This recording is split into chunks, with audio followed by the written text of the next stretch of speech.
ከጥንት ዓለም ጀምሮ እግዚአብሔር ድንቅ ሥራውን በተለያዩ ፍጥረታት ላይ እየገለጠ ዓለምን በቅድስና ሲባርክ ኖሯል።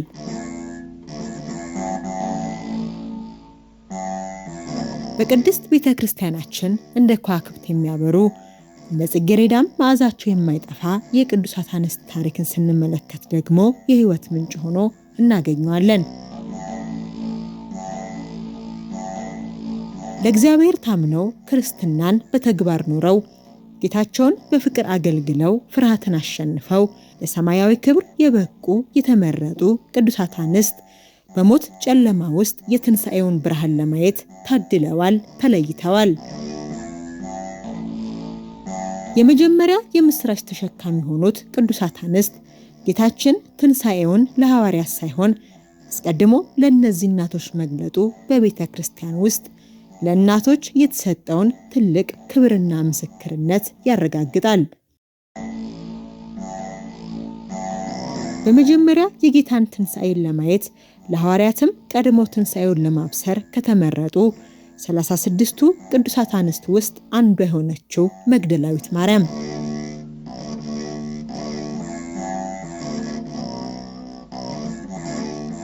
መግደላዊት ማርያም ጌታችን መድኃኒታችን ኢየሱስ ክርስቶስ ከፈወሳቸው ሕመምተኛ ከነበሩ ሰዎች አንዷ ስትሆን ከነበረባት በሽታ ከዳነች ጊዜ ጀምሮ ጌታችን መድኃኒታችን ኢየሱስ ክርስቶስ የሚያስተምረውን ትምህርት በሙሉ ስትከታተል እርሱንም በቅንነት በታማኝነት ስታገለግል የኖረች ቅድስት እናት ናት።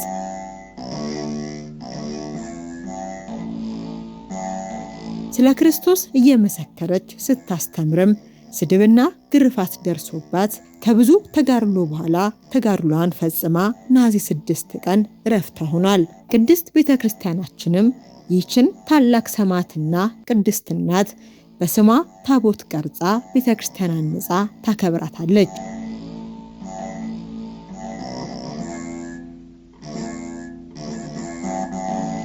የዛሬው ቆይታችንም የአያሌ ታሪክ ባለቤት የጥንታውያን አድባራትና ገዳማት መገኛ በሆነው ሰሜን ሸዋ ሀገረ ስብከት ስር ወደሚገኝ አንድ ጥንታዊ የሰማዕቷ መግደላዊት ማርያም ቤተክርስቲያን ይወስደናል።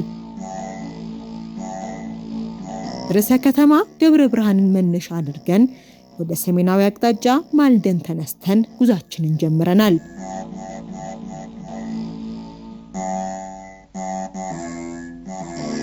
በቀዝቃዛማ አየሯ የምትታወቀው ጣርማበር ከተማን አልፈን ታሪካዊቷንና ዘውትር ተናፋቂ የሆነችውን የአፄ ዘርዓ ያዕቆብ እመቤት እያልን የምንማጽናትን ደብረ ምጥማቅ ጻድቃኒ ቅድስት ማርያም ገዳምን ተሳልመን ጉዟችንን ቀጠልን።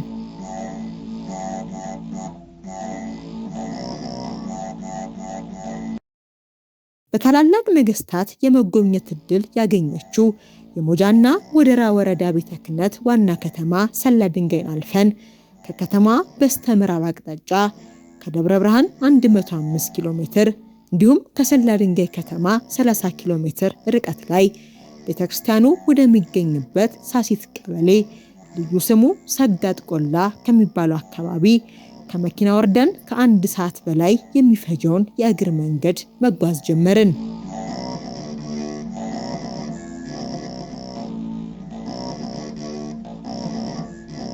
የእግር ጉዞን ቀጥለን ቁልቁለታማ መንገዱን ተያይዘናል።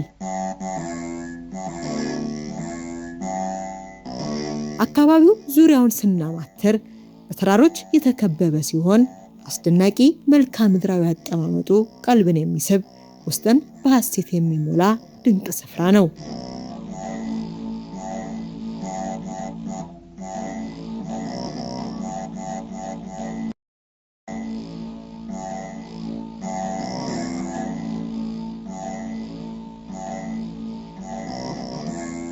አፋፍ ሆነን ቁልቁል የሰማዕቷ ቤተ ክርስቲያን በቅርብ ርቀት ተመለከትናት።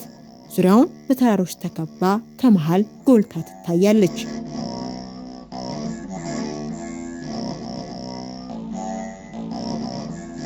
አብረው እየተጓዙ ያሉ የአካባቢው ተወላጆች ብርታት እየሆኑን አድካሚና ለእግር ፈታኝ የሆነውን ቁልቁለታማ መንገድ ጨርሰን ከደጇ ደርሰናል።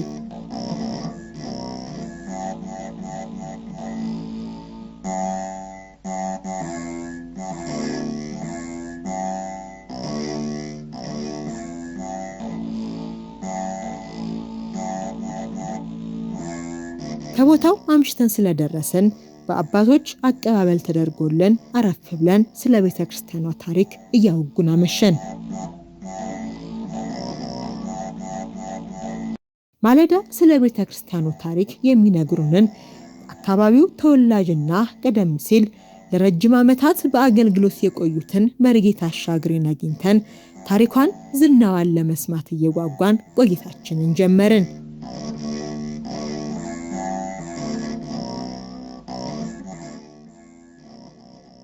ታቦተ መግደላዊት ማርያም ጥንት ከኢየሩሳሌም ወደ ኢትዮጵያ በፈቃድ እግዚአብሔር በ3 ቀሳውስት አባቶች እንደመጣች ከአባቶቻቸው የሰሙትን ታሪክ ጠቅሰው ይገልጻሉ። አባቶቻችን ቀደም ሲል እንግዲህ እንደሚነግሩንና መጽሐፉንም እንደምናውቀው ከኢየሩሳሌም ወደ ኢትዮጵያ አንጥተው ከ3 አካባቢ አሁን ካለችበት ነው 3ኛው ይሉናል።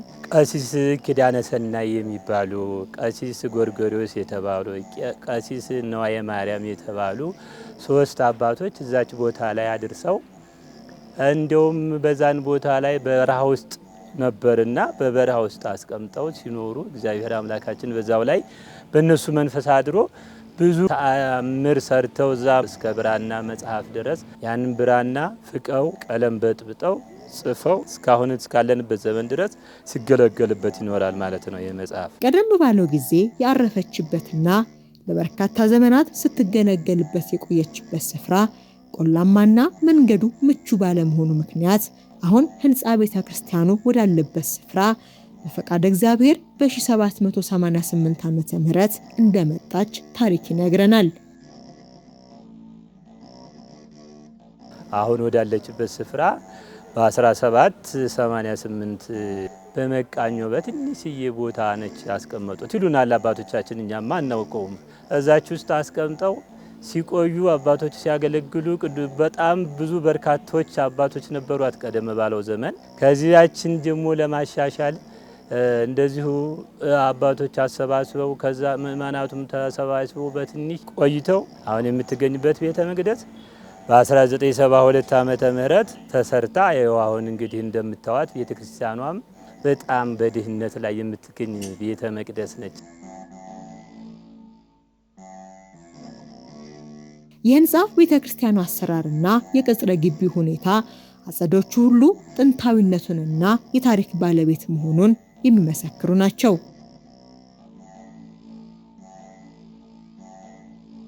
የኢትዮጵያ ኦርቶዶክስ ተዋሕዶ ቤተ ክርስቲያንን በብዙ የፈተነ የአገልጋዮቿን የአማኞቿን ሕይወት የነጠቀ ቅርሶቿን ባወደመው የግራኝ መሐመድ ወረራ ጊዜ የሰማዕቷ ቤተ መቅደስ በአማላጅነቷ በእግዚአብሔር ጥባቆት ጥፋት ሳይደርስበት ታሪክ መስካሪ ሆኖ እስከ ዛሬ ድረስ ቆይቷል። ግራኝ መሐመድ የተባለ ቤተ ክርስቲያኗን እንደውም በየቦታው ያለውን ሲያቃጥል እሷ ቦታ ላይ ለመድረስ እንኳን ቅጥር ግቢዋ ለመግባት ቀርቶ ግዛቷ እንኳን ለመርገጥ ሳይችል ቀርቶ ምንም ጉዳት ሳይደርስባት ቆይታለች ማለት ነው።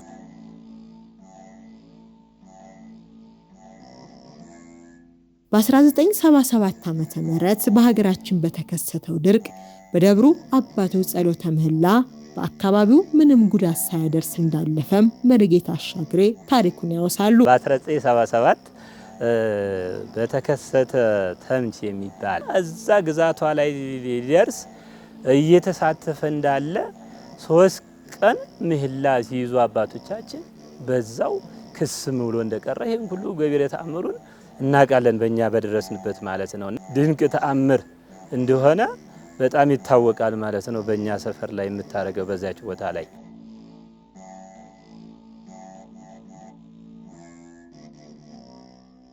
በሀገራችን ኢትዮጵያ ብሎም በሀገረ ስብከቱ ስር ከሚገኙ ጥቂት በሰማዕቷ መግደላዊት ማርያም ስም የታነጹ አብያተ ክርስቲያናት ውስጥ አንዱ የሆነው የሰጋጥ መግደላዊት ማርያም ቤተክርስቲያን ጥንታዊና ባለታሪክ ቢሆንም በብዙዎች ዘንድ ባለመታወቁ የዘርፈ ብዙ ችግሮች ገፈት ቀማሽ ሆኗል።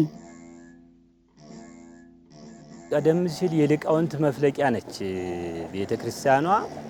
በጣም እኛ ከደረስን እንኳን የምናውቃቸው እነ ደብተራ ጨቡዲ ይባላሉ እና አለቃ መኮንን የሚባሉ እኛ እንኳን ከደረስን ቀደም ባለው እኛ ከመድረሳችን በፊት እነ ደብተራ በለው የሚባሉ አሁንም በህይወት ያሉ አሉ፣ በህይወት የሚሌሉ አዲስ አበባም ብዙዎች እዛው በሆነው ከዚህ ተወላጅ ከሷ እያስተማረቻቸው እሷ ያዳቆነቻቸው በሙሉ ወደ ሌላ ትምህርት ቤቱ እና ሊቃውንት ህሩይ ዘውዴ ይባላሉ። በህይወት የሉም ዛሬ። እነ መሪጌታ ግርማ ይባላሉ። አሁንም ዛሬ አሉ በህይወት ከኛ ላይ ወጣ ወደ ወረዳው ላይ ወጣ ብለው ነው የሚኖሩት። እነ አለቃ መኮንን የሚባሉ ሊቃውንቶች ነበሩ። እነሱም በህይወት የሉም። ከዛም አልፈው እነሱ ያስተማሯቸው አሁንም እንዲሁ የኑሮ ጉዳይ ወዲያና ወዲህ ድህነት ቤተክርስቲያኗ ምንም ገቢ ስለሌላት ወደ የሌላ ቦታ እየሄዱ ይኖራሉ ማለት ነው። እና አሁንም የሊቃውንት መፍለቂያ እንደመሆኗ መጠን ግን አሁን ዛሬ ያለችበትን ደረጃ ስናየው በጣም የሚያሳዝን ነው። እንኳን ሊቃውንት ቀርቶ ድቁና እንኳን ተልእኮ ምስጢር እንኳን የሚከፍትላት እያጣች ነው ያለችው ዛሬ። ለምንድን ነው? በኢኮኖሚ ምክንያት።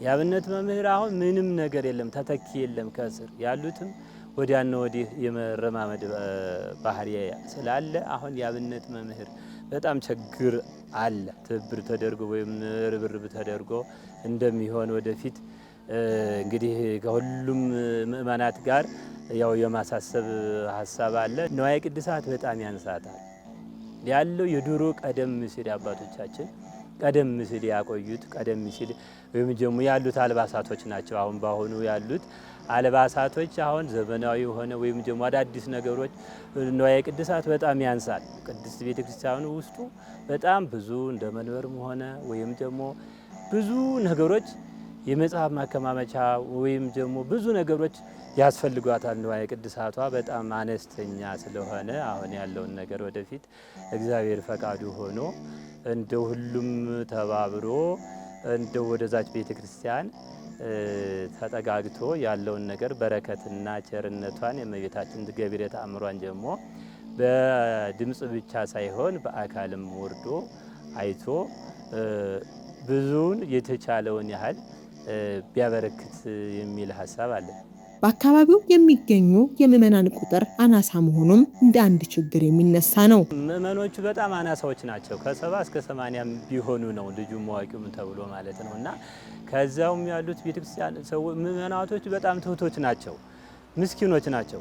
ከአቅማቸው ማነስ እና ወይም ደግሞ ከኢኮኖሚ ማነስ በስተቀር ካልሆነ በጣም የቤተክርስቲያን ታዛዦች ናቸው፣ ፍቅር ያለው ናቸው። እና ጥሩ ምእመናቶቹ አሁንም እነሱ በመተባበራቸው ወይም ደግሞ የነሱ እንትን ነው አሁንም እየተገለገለችበት የምትገኘው ማለት ነው እንጂ ከሌላ ገቢ ምንም የላትም።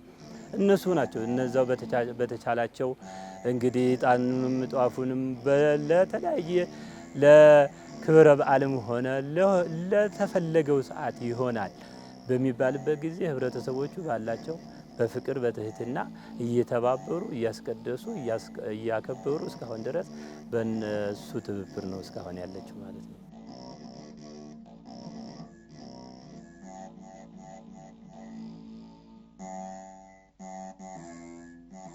በዚህ ታሪከኛ ደብር በርካታ ጥንታውያን የብራና መጻሕፍትን ጨምሮ ሌሎችም የቅድስት ቤተክርስቲያን መገልገያ የሆኑ ቅርሶች ይገኛሉ። ይሁን እንጂ በአጽራረ ቤተክርስቲያንና ለጥቅም በተደለሉ አንዳንድ ግለሰቦች ብዙ ጊዜ ቅርሶችን በተለይ መጻሕፍትን ለመዝረፍ ሙከራ ቢደረግም በሰማዕቷ አማላጅነት ሳይሳካ ቀርቶ በ2017 ዓመተ ምህረት ፈቃደ እግዚአብሔር ሆኖ ተአምሯም ይገለጥ ዘንድ መጻሕፍት ተሰርቀዋል። ዲያቆን ዘካርያስ በዚሁ አካባቢ ተወልደው ከመቅደሷ ከልጅነት ጀምሮ በፍቅር በትጋት ሲያገለግሉ የነበሩ ሲሆን በወቅቱ የነበረውን ሁኔታ እንዲህ ይገልጻሉ። 2017 ግን ህዳር ወር ላይ መጽሐፉን ሌባ ገብቶ ያው እንዳካሄዱት እንደወሰዱት ተዚያው ሌቦቹ አልታወቁ ነበረ። እዚያ ያገሩ ሰው ህብረተሰቡም ሽማግሌዎቹም ቄሶቹም ለ7 ቀን ጸሎት እያረጉ እስካሁን ነገር ምንም ነገር አልነኩሽም ነበረ። ዛሬ በምንድነው እስቲ አንቺ ድረሽልን በሚል በ7 ቀን ጸሎት ያደረሱ ያ መጽሐፍ አንድ ልጅ በዚህ በደብረ ብርሃን ከተማ እየለፈለፈ እኛ ነን እኮ ሁለት ሆነን ነው መጽሐፉን ያወጣ ነው ብሎ ይናገራል። ለጓደኞቹ ይናገራል። እኛ ጓደኞቹ ደግሞ እንደዚህ ነው ሲባል ያ ልጅ ተዚያው ታገረ ቤተክርስቲያን ሰበካ ጉባኤዎቹና አባቶች ተመርጠው መጥተው ያ ልጅ ተያዘ። ሁለቱን አርህን ያስቀመጥን ነው ሁለቱን ደግሞ መንገድ ላይ ግፍጥጫ የሚባል ቦታ ላይ የሆነ ሰው ተቀብሎን ነበር።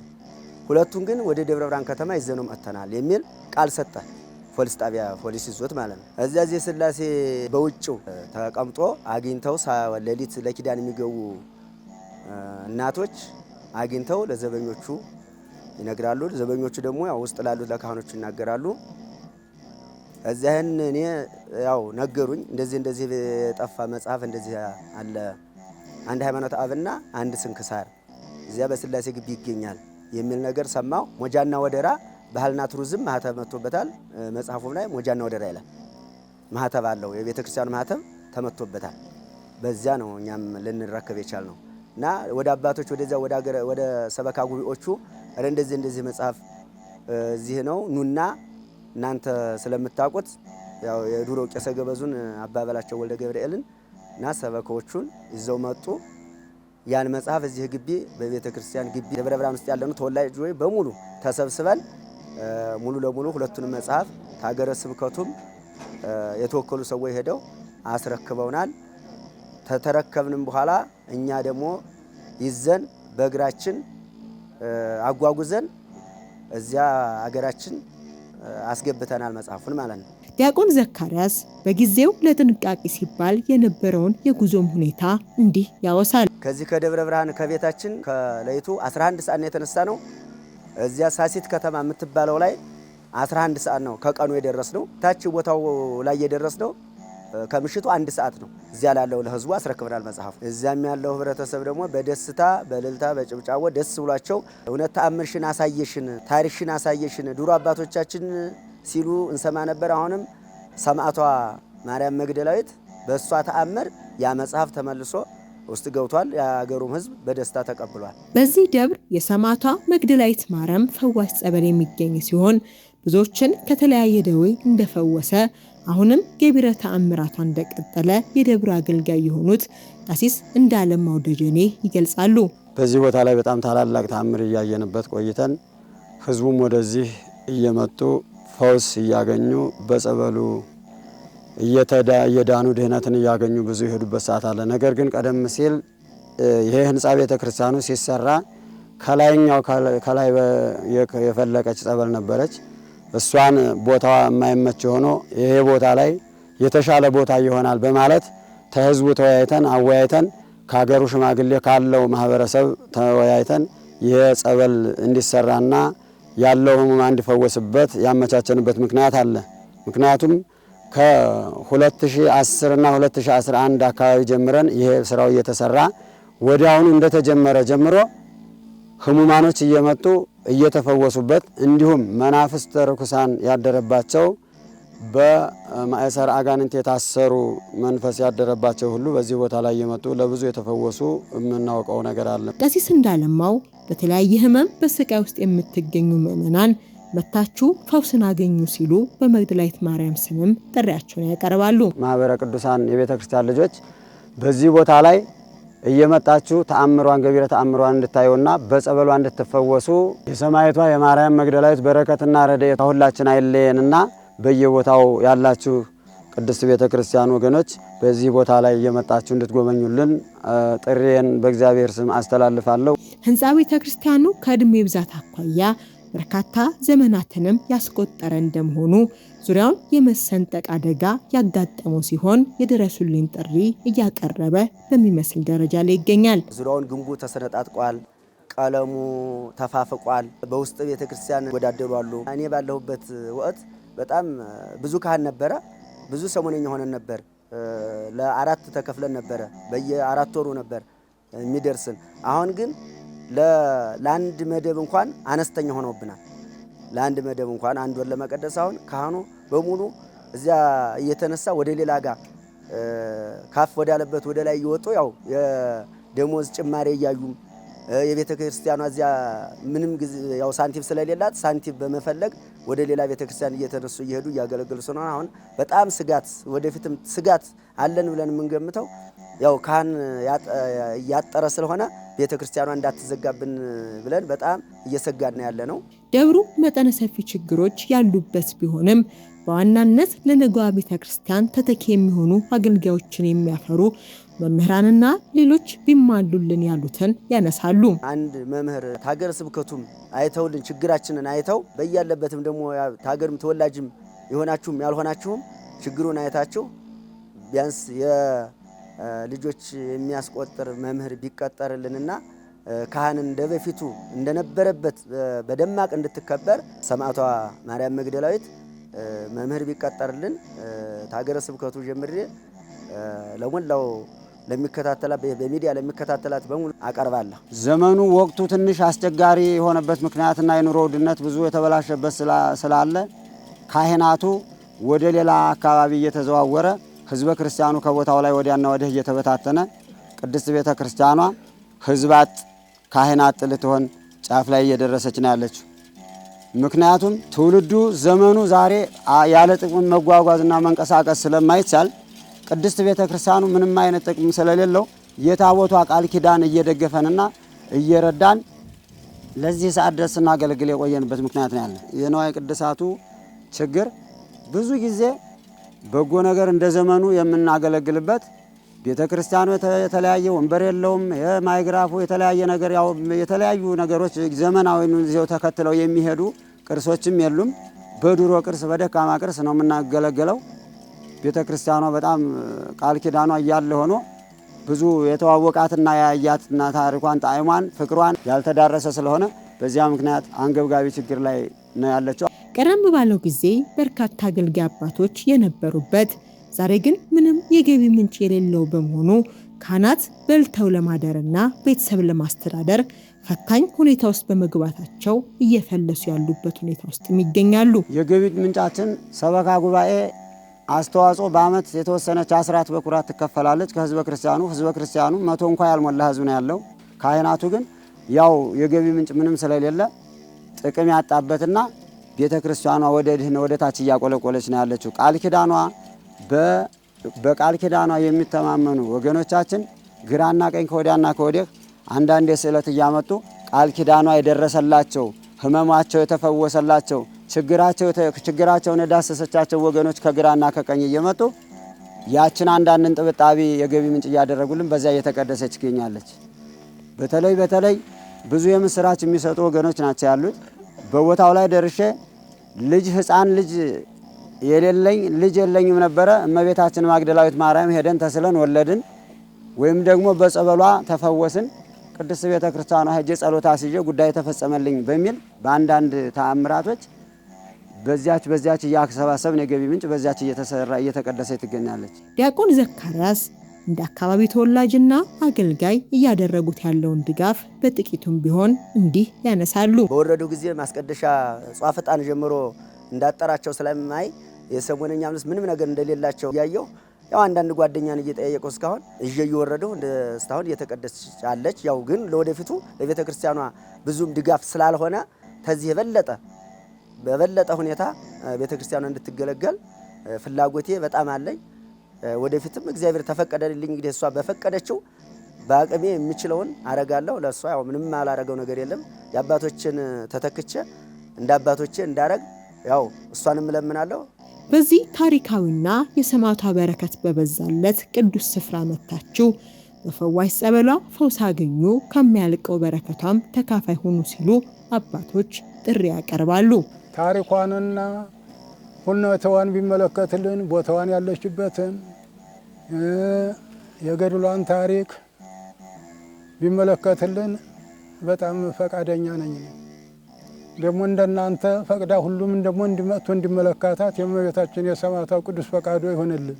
በአጠቃላይ በቦታው ደርሳችሁ ፈውስ በረከት የሰማዕቷን የቅድስት መግደላዊት ማርያምን በረከት እንድታገኙ አሁን ቦታዋም በጸበሉም በእምነቱም በታሪካዊ ቦታ የምትገኝ ነችና ያችን ቦታ ሁላችሁም እግዚአብሔር ፈቃዱ ሆኖ የኦርቶዶክስ አማኞች ሙሉ በሙሉ እዛች ቦታ ላይ ደርሳችሁ ታሪኳንና ዝናዋን እንደው ያለችው ገቢረ ተአምሯን በተለይ እዛ ቦታ ላይ ስትደርሱ የተለየ ከዚህ የበለጠ ታሪክ ስለምታገኙ ጸበሏን በጣም ፈዋሽ ነው።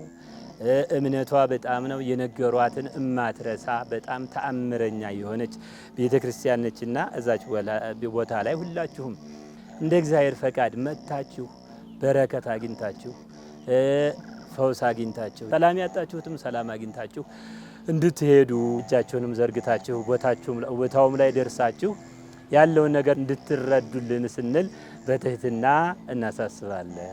አሁን ባለችበት ቦታ ቤተክርስቲያኑ አሁን በጣም መጠነ ሰፊ የሆነ ችግር ስላለባት በጣም በሰፊው ችግር ስላለባት እንግዲህ በዚያም ያላችሁ ወንድሞቻችን እህቶቻችን እንዳለ ያላችሁን ድጋፍ ሲሆን መጥታችሁ በረከቷን ሰፈሯን ረግጣችሁ ጸበሏን ጠጥታችሁ ብትሄዱ ካልሆነም ደግሞ ባላችሁበት ሆናችሁ የማስቀደሻ የሚሆንም ያሳባችሁን እንድታረጉልን በማርያም መግደላዊት ስም እናስተላልፋለን። ነሐሴ 6 እረፍቷ ነው። ያን ዕለት ይከበራል።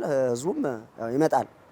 በጣም በደማቅ ሁኔታ ያከብራል። ተየጎረቤት መጥተው ያከብራሉ። ሐምሌ 28 ደግሞ ከቆላ በፊት ተነበረችበት ቦታ ላይ እዚያ ቦታ ላይ የተመሰረተችበት ስለሆነ የገባችበት ቀን ስለሆነ ያው ሐምሌ 28ንም እናከብራለን። ሚያዝያ 28ም በደማቅ ሁኔታ እናከብራለን። ምእመናን በዚህ አሁን ያላችሁ በሚዲያም ሆነ በማንኛውም የምትከታተሉ ሰዎች በዚህ በሶስቱ በዓላቶች መጥታችሁ ልታከብሩና የእሷን ተአምር ሰምታችሁ የእሷን ታሪክ ጸበሏን ጠጥታችሁ እምነቷን ይዛችሁ ሄዳችሁ ለቤታችሁ ተፈዋሽ እንድትሆኑ ይህ ታሪካዊ ቦታ እንዲተዋወቅ በቀረጻ ፍቃድና አባታዊ ቡራኬ ለሰጡት ብፁዕ አቡነ ቀሌምንጦስ የሀገረ ስብከቱ ሊቀ ጳጳስ አስፈላጊውን ትብብር በማድረግ ከክቡር ዋና ስራ አስኪያጅ መጋቤ ሐዲስ ነቃ ጥበብ አባቡ ጀምሮ የየክፍላት ኃላፊዎችን እንዲሁም ለቤተ ክርስቲያኑ የአቅማቸውን ድጋፍ እያደረጉ ላሉ አካላት ምስጋና አቅርበዋል።